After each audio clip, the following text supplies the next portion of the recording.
me, Hadiqa Islam, you're all 6 American. Can I have your full name, please? My name is Mudassir Naveed and you can call me Mudassir. Right. Okay, so let me know about do you have any busy social life? No, I don't have a busy social life as I am some kind of introvert person, so that's why I'm not in social media. Right. So could you please tell me that what is your typical day like at work?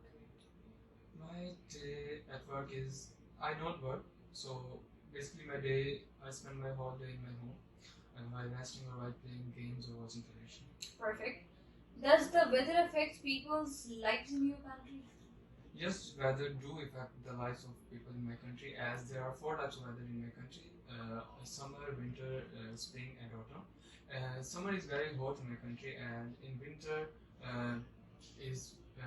in summer people wear different type of clothes, while in winter they change their clothes, their habits, their way of living, and their styles of living. Where is your hometown? My hometown, it is situated in Punjab. My home city is in Punjab and it is named as Multan. And my home is near BC. So do you live in a house or a flat? I live in a house, and it is a double-story house which I just made recently